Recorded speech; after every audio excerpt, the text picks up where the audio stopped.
All right, hello again, YouTube world. This is Game Tourney Forever, back again with another video. This is my third day, and so yeah. Today I wanted to kind of go into kind of the next console, but also give you an update on sort of the work search as well. So today was great in that I finally wrapped up my last resume. So I have 4 all together. They're all uneditable. I can hear my son's alarmo going off in the other room. I don't know if the video's picking it up, but you can hear the little Mario Kart characters. Anyway, 4 resumes are done. PDF form, another form. So we are well on our way. Tomorrow I plan to update my LinkedIn. So we'll see what happens. And next week we start the application. But today I wanted to talk about our little friend, the NES. And as you can see, through every video I've filmed so far, I've kind of been at a different spot. The Game & Watch one, I was actually sitting right here with the phone facing this way. This time we're actually facing to kind of my retro side of my game room. And so yeah, we'll just turn this little guy on here. And yeah, I have the NES hooked up to my Panasonic, I believe it's pronounced TWA CRT. I love this tube. This actually was at my parents' house for quite a while. It just sat in a room. One day my dad wanted to get rid of it. He was just tired of it. And I said, please don't. Please just hold on to it until I can get a house. And so for however long that was, I finally did get a house. And I finally had the room for it. And so when that happened, we hauled it up here, and I'm thankful I did because this thing has every connection you could want. It's got your RF, which I don't use for anything. It's got composite, S-video, and component. And so it really supports so many different systems. And my NES is stock, actually. I'm using composite cable, so I'm using the best video quality I can out of its stock, and honestly, I think it looks pretty clean on here. Someday I probably would like to do the RGB mod. I believe it's the Tim Worthington RGB mod through Voltar or something of that nature, because most of my setup is component, and so to just kind of get this in there and kind of brighten it up a little more would be good. But for now, I'm obviously, with being laid off, in no hurry for anything like that. But yeah, so got the old standby on, Super Mario Brothers Duck Hunt. But just in the other videos, just wanted to kind of give you my history with the NES and talk about it and a few different things. My first game, my favorite game, some of my rare games, some accessories, and just my history on it. So the NES is like the first big system that I actually knew about, quite well. I remember seeing commercials, seeing it at neighbors' houses, seeing it at my daycare. It was just everywhere back in the 80s and even the 90s. It was a big deal. I don't remember exactly when I got mine. It was definitely after that Atari that I talked about in one of my videos, but I remember playing this game with my mom in the living room on one of those big old box TVs where it's it's got like a wooden frame and speakers. And we actually have some old video footage that my dad took of me and my mom playing. I think my little brother was tiny at the time, and my mom's just funny in the video. I have to track that down. It's that good old oh gosh, what's his name? Tyler Esposito, the gentleman that does the footage, the home footage with his dad. His channel is fleeting my memory at the moment, but if you get a chance, go watch his stuff. It really, if you grew up in the 80s and 90s and with these games, it really gives you the feels and brings you back. I love watching his stuff. But anyway, so yeah, I got it, and I remember didn't really have much. We didn't grow up. We weren't super rich or anything like that. Both my parents worked. And we just lived in kind of I would say we were probably middle class maybe, or somewhere between middle class and lower. I don't know. My dad definitely advanced in his career and definitely became way better over time. But back then, I feel like it was, we had a home, and I was happy. I was fed. I had things to play with. It was good. But games were expensive. They didn't change price. In some cases, they were more expensive back then. And so I remember we would get games once in a while. I remember, we got Super Mario Brothers 3, which was really exciting. I remember Cobra Triangle. I can remember, oh gosh, what is that game called? I can't remember. It was a PC game, but it had like jousting and fighting and all kinds of stuff. I was too young to really understand it. A big one I remember is my neighbor growing up, my best friend. His name's John. John, if you see this, thanks for all the good memories, bro. You are one of the huge inspirations for just where I got in gaming. Because there's a lot of YouTubers online that talk about they have this friend like Happy Console Gamer with his friend Andrew or others. Like John was that friend for me, and I'd go to his house, and I think it's just a combination of his brother, his dad, and himself. They always had like just the new cool stuff. And so I can remember my formative years, they had an NES, and they had all these great games and, a bunch of other systems and PC stuff. But I remember seeing The Legend of Zelda at his house for the first time and thinking, this is incredible. Back then we would trade games and let each other borrow. And I remember he let me borrow Zelda, and I'd play it. And I remember he'd be like, don't play on this profile. And I would sneak it, and I would. But I wanted that game. I loved it. It was just so amazing. And it lets your imagination run wild, and the music. And I remember I asked my parents for it. And I remember I got Zelda, but it was Zelda 2. And I remember putting it on and being excited and playing and being so let down. It was so hard for me at that age. I was so frustrated that I was gotten that. I still took it. I still played it. But, I was frustrated. I wasn't very happy about that. And so we had the NES. We played the games. We rented games. I can remember going to Hastings way back in the day. And I think the first game I ever rented that I can remember with my dad was a game called Gotcha the Game. It's kind of like a paintball shooting game. And I remember the box art. I thought it was neat as a kid. And bringing that home. And another one I remember renting with my dad was actually Contra. Because I remember on the drive home, him talking about, I guess he read the box art, playing as Scorpion and Mad Dog. And me being like, oh, this is exciting. And I remember playing it at my buddy John's house. And I had another neighbor on the other side. I can't tell you the names of these. We just called them the girls, because it was a bunch of girls that lived over there. And we went to their house, and they had gotten an NES. And I remember they actually got one of my favorite games for the system, especially back then, Teenage Mutant Ninja Turtles 2, the arcade game.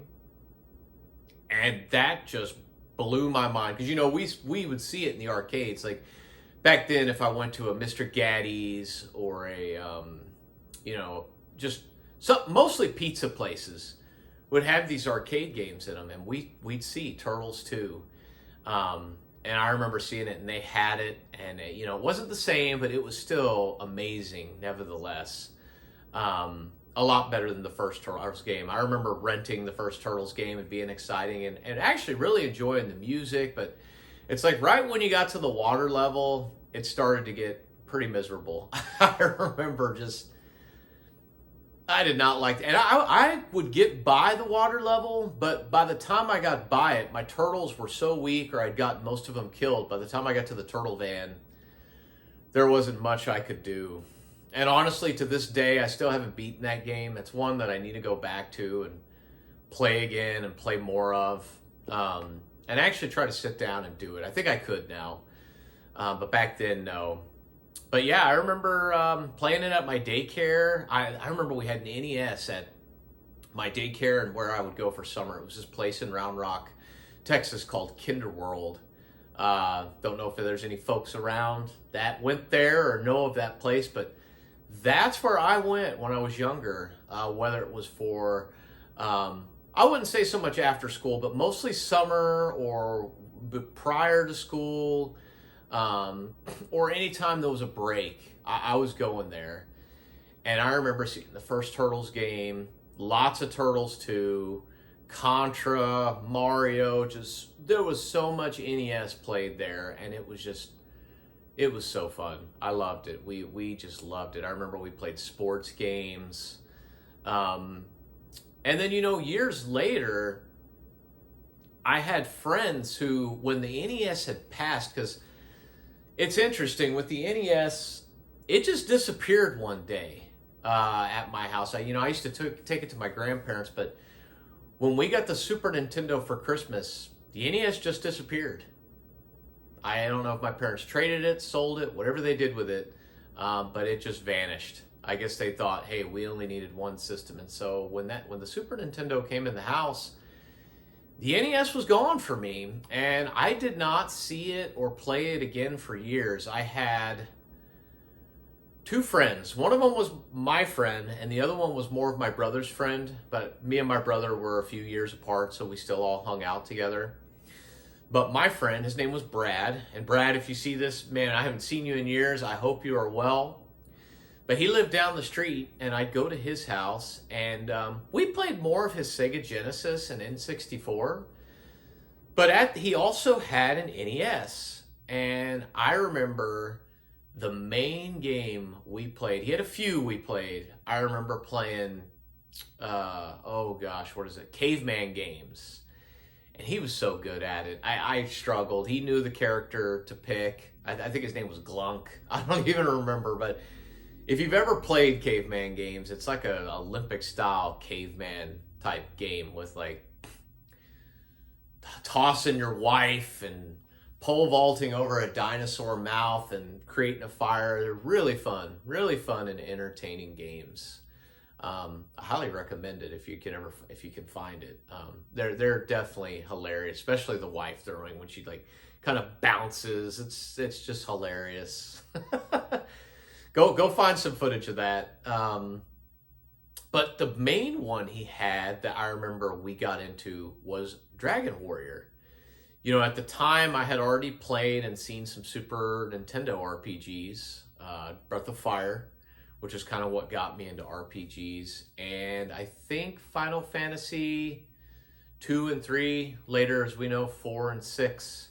I may have even seen 1 by that point. And maybe a few other RPGs, maybe Lufia 2, I can't remember, but yeah, he had Dragon Warrior, and that game's pretty quick to play through nowadays, but back then, like, we didn't have the internet. I remember it took him forever to do stuff, and I would sit and I would help, and we'd level up and we'd work together. And I remember after years, he finally beat the Dragon Lord, and it was such a big deal, but he got me into Dragon Warrior. I never owned it until later, but that game stuck with me. That music, the na na la na la, yeah, it'll get in your head when you listen to it that much. But we had another friend too, and again, this was my brother's friend. His name was Jeff. And Jeff, if you see this video, again, haven't seen you in years, hope all is well. But he had an NES in like the mid-90s, and I remember he had games like Robin Hood, Prince of Thieves, I think it was. And that game was so fascinating. I don't own that game now, but I would like to get it someday. It's a very unique game. I remember watching him and us playing together, and again, I remember watching him beat it. And I think it's kind of a hidden gem for the system. I would definitely try to track that down if you can and check it out. He also had Zelda 1. So again, we're getting Zelda 1 again, and we'd play. And I remember he was such a weirdo about like, when you'd play your game, if you did a secret that you saw in his game, he'd get upset. And it's like, dude, like, I'm watching you, like, what do you expect me not to go get it? You know what I mean? Like, no, like, I want to play the game. I want to get better. Like, yeah, I'll try to find my own secrets, but we're hanging out. I can't help it. Um, but the game I remember him having the most is he had the original Final Fantasy. And that's the first time I ever saw it. He played it. We didn't play it. We didn't get a chance to really play it too much because it only had the one save file, but we'd hang out with him. And I feel like I can even remember the name of his characters. I remember he had a fighter that he named after himself, Jeff. He had another fighter that he named Hulk. And then he had two other characters. He had a white mage and a black mage. And I remember he named one of them after my brother, Patrick or Pat. And then I can't remember the name of his last character. Maybe Merlin was like the black wizard. But that game just caught my imagination so much. You know, these games at the time, a lot of the thing that made them special is you used your imagination with what you saw on the screen quite a bit, and just the music was so good. Yeah, so yeah, that was kind of another friend that had that later. And then years later, you know, after that, you know, the NES just, I didn't see it for probably 10 years, maybe at that point, probably longer, somewhere between 10 and 15 years. You know, as I went into middle school and high school, you know, other things became a priority for me. You know, girls and whatever, music and skating and sports and other things. But it wasn't until, I want to say 2008 that I had a girlfriend at the time. Her name was Jacqueline, and she was a few years older than me, had a daughter. But I can recall, I don't even know what was going on, but she was asking me what I wanted for Christmas or something. And for some reason at that time, I just started getting nostalgia for the NES and Zelda and Dragon Warrior. And I want to say this was around 2008. And lo and behold, she bought me an NES with Zelda and Dragon Warrior. And I remember it was complete, had the controllers, and had the RF jack. And I remember I was so excited. I plugged it into my big old LCD TV at the time. I know that's a sin now, right? But I did. I had a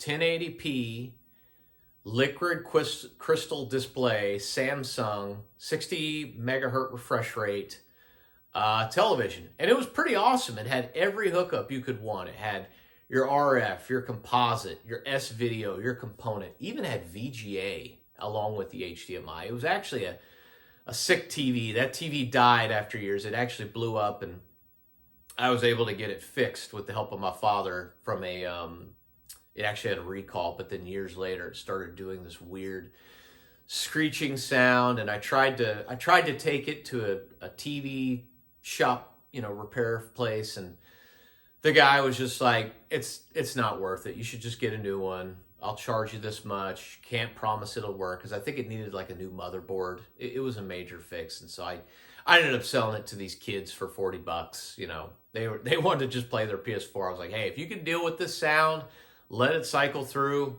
it'll work. I'm just tired of dealing with that. So, but yeah, so got the NES, enjoyed Dragon Warrior and Zelda, played them.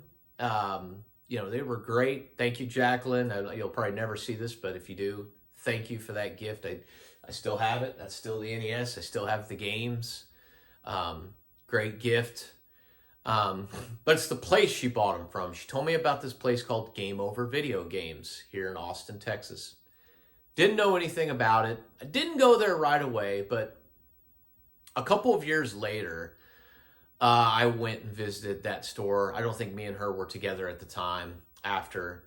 And then I saw this wondrous place. I didn't know they made places like this where they had all the games that, you know, from Atari up to, I think at that time was PlayStation 3, Xbox 360, and Wii. And I was just blown away because, like I mentioned earlier, I didn't get a huge amount of games growing up just because of kind of, I guess, where we were economically. And I just saw everything that I saw at my buddy John's house or Brad's house or Jeff's house or whoever's house. And I was amazed. And I started picking things up here and there for different systems, the NES included. And it's funny, I remember walking in there one time and seeing Dragon Warrior 4, and it was $70. And at this time it was 2010. And I remember asking them, why is this so expensive? Why is this old game $70? And they kind of just went into like, well, it was a late release role-playing game. It's really good, not a high release rate. People really like it. It's sought after. And I just found that fascinating. And I ended up picking it up one day. But that was the beginning of my collector bug. That copy of Dragon Warrior 4 is, I think, what started everything. When I started questioning, why is this so expensive? Why is this so pricey for something that's so old? It's going for more than the new games. And so that got me down a rabbit hole of starting to collect NES games that I was either nostalgia about, or I was curious about, or, just interested in. And so with that, I thought I'd talk about, the NES, my first game, some of my rare games, some of my favorite games, and just go from there. So I guess we could start with the hardware. I got the front loader. To me, that's the old go-to. Gets the job done if you take care of it. I see these people push the carts in, push it down. No. Slide it in gently, push it down gently, should be good to go. As long as you use, I have a combination that Game Over gave me. It was like an NES cleaning solution on a Q-tip. Clean your carts, put it in gently. There's kind of a little wiggle method you can do on the cartridge inside, slightly, and it'll get it to work. You don't have to blow in it or anything like that. This thing is running strong. It fires up first time, most of the time. So yeah, great hardware if you treat it nice, if you baby it. Got two of the original controllers. They work really well, as you can see. You got Mario here running in the background. So yeah, these are great. They're durable as heck. And they work. Yeah, for long sessions, they can get a little uncomfortable for the corners, but this is a great controller. I mean, the D-pad, everything works well. The next accessory I'll talk about is actually the Zapper. And this would be used for the other game on here, Duck Hunt. And so you would shoot the ducks here. And this, everything I have, none of it's original. I got all this stuff later. I had the red gun as a kid. I like this one. I don't know. When I saw this later, I just like the color scheme. I just think it looks, I'll be honest, a little more realistic. I just think it looks cooler. But so I wanted to get the gray gun. Works great. If I stand back to where that camera is right there and I'm shooting here, works fantastic. It's funny, this game and this gun for the non-game players, the people that come over that really aren't into games, this right here is one of the things you put on. They love this. I've had older people come over, and this beats out the Wii Sports still. Because you just don't get a lot of opportunities to play this stuff, because not everybody has tube television sitting around anymore. They are like this one. It's a hog. I mean, you can see it takes up the whole middle of this thing. And I can't remember how big this TV is, but it's pretty big. It's pretty heavy. So, but yes, love the Zapper. Next accessory I thought I'd bring up is the NES Advantage. Now, the first time I saw this, my neighbor, John, had one, and this was always the controller he used. I never got to use it. This was his controller.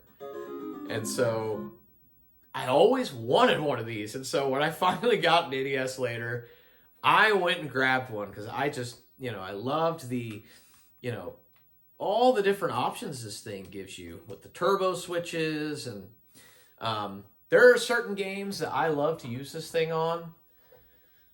Metroid is a big one because you can put a auto fire on Samus's shot. Contra is another one with the auto fire. Um, Interestingly enough, I love to play the NES RPGs on this because there are instances like in Final Fantasy where you can only buy the potion once and you have to keep pressing it and pressing it. If you put the turbo on and put that on, you just buy them real fast. Also, I don't know. I just like having this on my lap and moving the joystick with the character. So I play my NES RPGs with the Advantage, interestingly enough.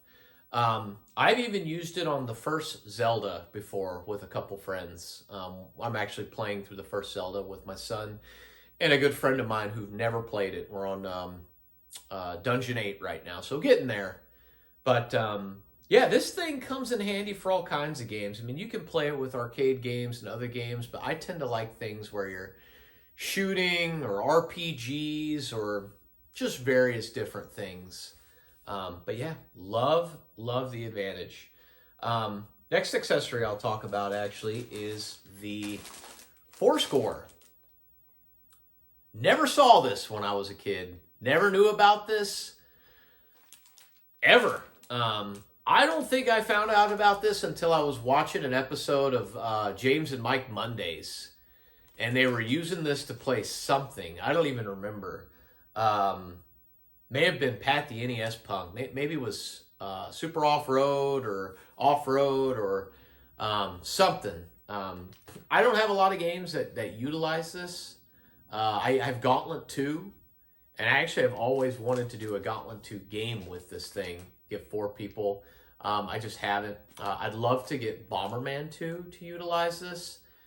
Trying to think if I have some other games that utilize this, but Gauntlet 2 is the big one off the top of my head that I can think of. There may be another one that I'm just not thinking of, but this is a cool device. One of my favorite reasons to use this, actually, not even to use it multiplayer, is it's an extension cable. You can plug this thing in, extend it out, and then plug your controller in and get even more distance if you want to sit further back. So, and then of course it also has the turbos. So you can use turbo on your regular controllers with this thing, which is pretty neat. So yeah, this thing comes in handy quite a bit. Very cool accessory. The last accessory I have, I don't have a ton of NES accessories, unfortunately, but is the dog bone controller. The controller for the top loader. Now, again, I never knew this existed. This was something that I didn't get till years later when I started collecting. I got kind of to a hardware phase. When I found out about the Fourscore, I was like, I need to get some more controllers. So I have 2 traditional rectangle ones. And then I think I saw the dog bone either on the Game Chasers or again, AVGN or James and Mike. Just a lot of these early YouTube channels that I was inspired by. And so I tracked down a couple dog bones and hey, these are comfortable. These feel great. Some people prefer the original. Some people prefer these. Honestly, I can go either way. I like both. But so I have 2 of these, 2 of the other ones, and then the other accessories I have. But that about covers my accessories for the system. They're all good. They're all durable. I'd probably be a little more careful with these. These cost a little more. But yeah, that's kind of my history with that. Now I'll get into some games, actually. So first I'll talk about the first game I ever got. This guy right here. Super Mario Brothers Duck Hunt. This was the very first game I ever got for the system. And I was amazed. I loved it. You know, going from the Atari to this was a huge jump. I mean, it was a massive jump. You know, playing Pitfall, going to Mario, I was blown away as a kid. I just really was. And even looking at it now, I can really appreciate this. it still looks nice to me all these years later. You know, I know it's really primitive to what there is, but these games are timeless. You just pop them on, get a quick play in. Um, I have beaten this game on the NES. I've only done the one playthrough. I've never done two with the NES version. I've done it on All Stars on the SNES, but never on the NES. But yeah, that was my first game. Now I'll talk about probably my favorite game on the system. Well, actually, not my favorite. I'll talk about my favorite game for the system. And it's probably gonna be...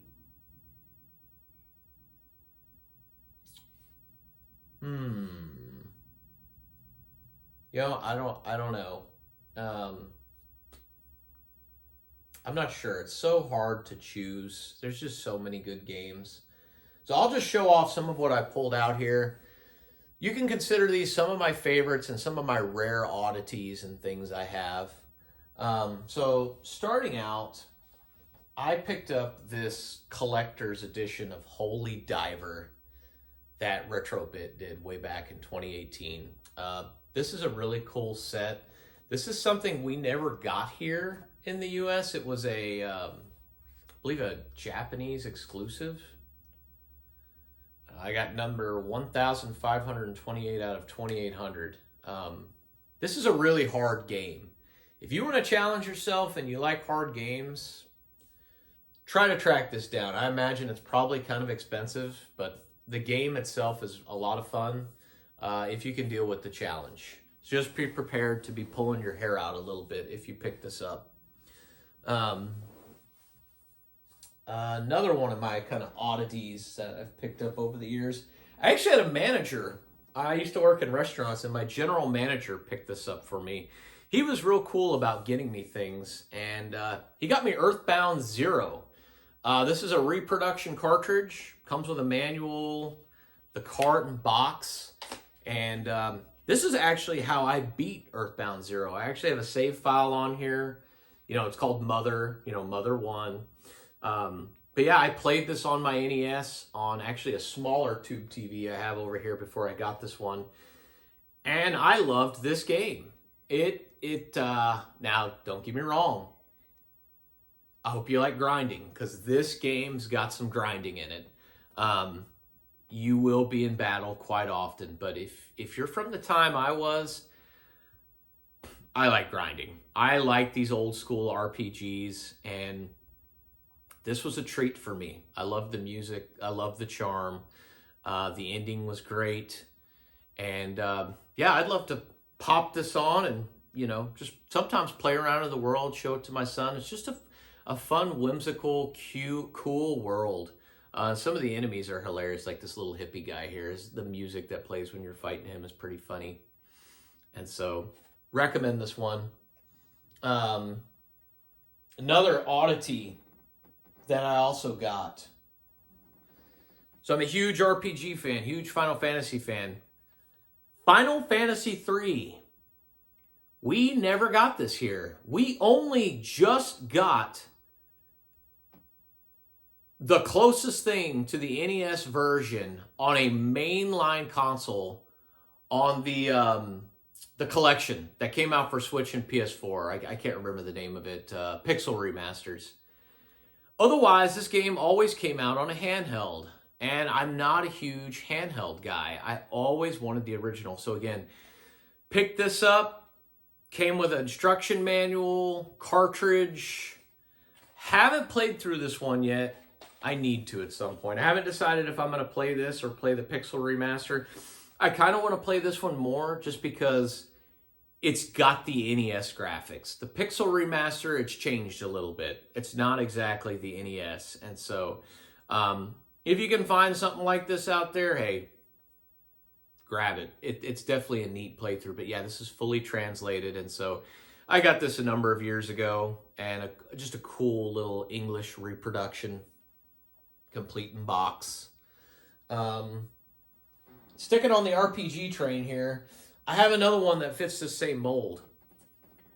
Final Fantasy VII on the NES. This is a D-make. And again, found this complete in box. It's got a manual and a map. I think the Chinese did this. I can't remember who, but it's such a cool little package. You know, they did the best they could with the music and everything. I haven't played too far into it. I need to play more of it. Very neat, very obscure. I don't know how easily you're going to find something like this, but again, this was something else that I saw and I was like, I have to have that. Something else cool for the RPG NES collection, and something else I need to dive into more. And so yeah, Final Fantasy VII for the NES. Now we're getting into some of my rare and some of my favorites for the system. I'm going to start here. This is pretty rare, despite it still being a repro. What makes this rare is this is from Time Walk Games. If you go online and you search Time Walk Games reproductions, their stuff normally goes for a lot. This was the only game I managed to get of theirs before they closed shop. This is Sweet Home. Now, I loved this game. I actually sat down and played this all the way through. Again, this came with little goodies on the inside, but what made this so neat is it's got a blood red cartridge. This game is the epitome of a rated mature NES game. This would have never made it overseas. And honestly, to credit the person I found out about this game, Stop Skeletons from Fighting, back in the day, Happy Video Game Nerd. He reviewed this, and I was blown away and was like, I have to find that.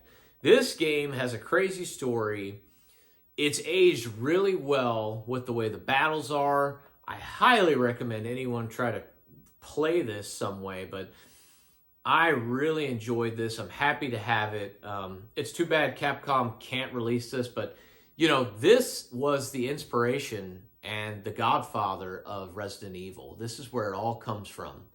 They did make a film about this you can try to watch. I've never seen it. I don't know. It looked kind of campy and hokey 80s film, but this game is amazing. And again, Time Walk Games, so probably one of my more valuable reproductions that I have.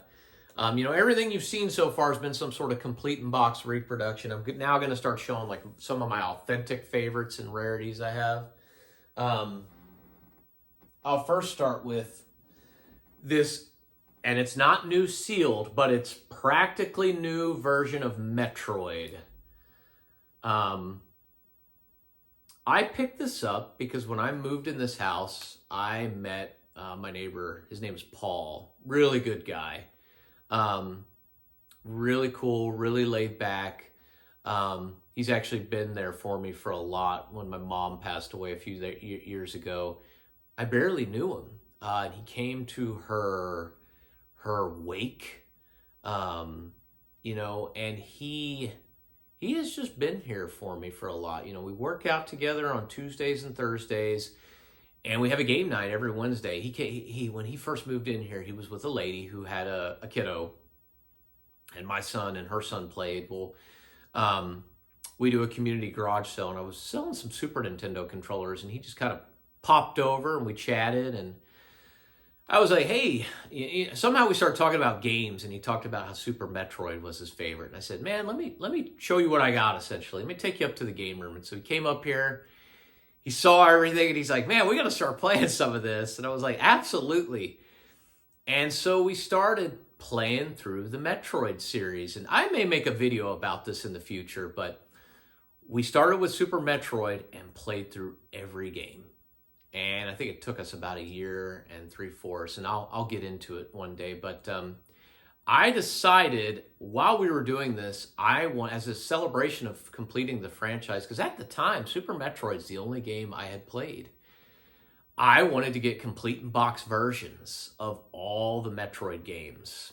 And so I wanted an NES, because at the time, all I had was a card only. So I tracked down a really nice copy. Now, this cost me a bit. This cost me like, I want to say 300 and something. It's complete in box. It's crispy nice. It's got a case. And this is probably one of my more valuable games because of the shape it's in, and it has everything. So I'm super happy to have this. And, you know, funny story about this game. When I tried to play this game originally, I just couldn't get into it. But I'm telling everybody out there, get a buddy, sit down, play through this together. Have a friend there with you to get you through it. I'm telling you, it's so much more fun. The way we did it is we would take turns on finding a power-up. We'd switch the controller. Or if we died, we'd switch the controller.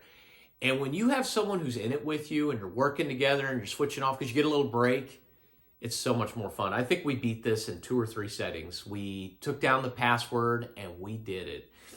And it was a great time. So Paul, if you see this, thank you, man, for, you know, getting me to play through this series and discovering a series that I now love and cherish. And yeah, one of my favorites and probably one of my more valuable games. All right, next on the list, going back to RPGs, probably another one of my valuable games and one of my favorites, the original Final Fantasy. Now, what makes this rare, it is complete in box. The box is in pretty good shape. It's got everything that ever came with the game. Maps, manuals. I think there's even some notes from someone that they put in here. I'm not going to pull it all out because honestly, it's really hard to get back in here. But some magazine clippings from like Nintendo Power. And so I love this game. It is hard now. There's probably a bunch of other ways to play it. Well, there are that are more user-friendly. But man, if you want the authentic experience, if you want a challenge, you know, I have a game spreadsheet where I enter in all my games because I do tournaments, or I used to until I got laid off. That's where the name Game Tourney Forever comes from. But in my tournaments, you can vote for anything. But I have Final Fantasy in there multiple times. I have it for the NES. I have it for the PlayStation 1 on the Origins collection. And I have it for the Switch on the Pixel remasters. Well, it's funny what I have them labeled as. I have them Final Fantasy E, Final Fantasy M, and Final Fantasy H on my list. Final Fantasy E stands for Easy for the Switch. If you want to play the easy version, what I call my son's mode, or the one for babies, go play that one. You get all these quality of life features. It's easy peasy. If you want to play the medium version, play the PlayStation 1 Origins collection. Not on easy mode, but on original. It's got some quality of life features. It is a little easier. It can be even easier if you play the easy mode. But there is still a challenge there. And then under the NES, Final Fantasy H for hard. This is the ultimate challenge if you want to play this game and get challenged. It'll provide it for you for sure. Especially the save file system. You only get one save for this. So, you know, whatever characters you start, make sure you go into it unless you don't mind restarting the save file a bunch. So, but love this game. Love the fantasy environment, you know, using your imagination and just hours of playthrough. I still need to beat this though, honestly. I haven't. I've beat it on the PlayStation 1, on the easy and the normal. I think I got to the Marsh Cave and it got really difficult, but I plan to go back and do this at some point. And now for my rarest game, card only, Bucky O'Hare. It's funny, I actually rented this game as a kid. I watched the cartoon. And I remember getting this and renting it and having a ball with it. It was really fun. It was very much in that Mega Man style where you could pick what level you want. You ran and jumped and platformed. And I remember getting this game from Game Over. And I'm really happy to have it. I love it. It's a lot of fun. Great music. Konami. Konami was just killing it in the 90s. This was a late release. And it does. It costs some money. This one will cost you a little bit, but like not as much as some of the crazy NES games that are way up in value. You know, I don't have any of the killer ones. You know, I have a lot of the ones that are fun with a few of the big hitters. Like I also have like Gargoyles Quest 2 and some other big ones. But this is probably my biggest.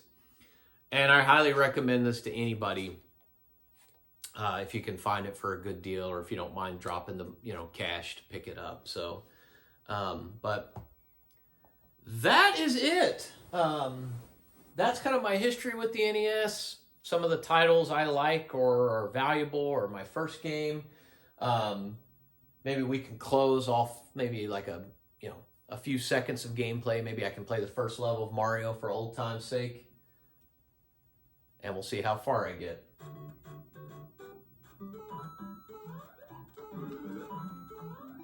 It's funny, you can hear, like, since I'm using the, the red and white, it's all just the mono, sound. But, again, it gets the job done. And there I go, I took a hit. This is my first time actually ever talking while playing a game, like on a video or something. And so, haven't done this before. I'm not a streamer or anything like that. But yeah, such a fun game. Just timeless. Still plays great.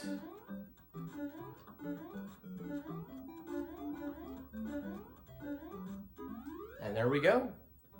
And so I appreciate you guys, again, giving me a listen. This guy just talking about his gaming history and all that. And I guess we will see you guys next time. Take care.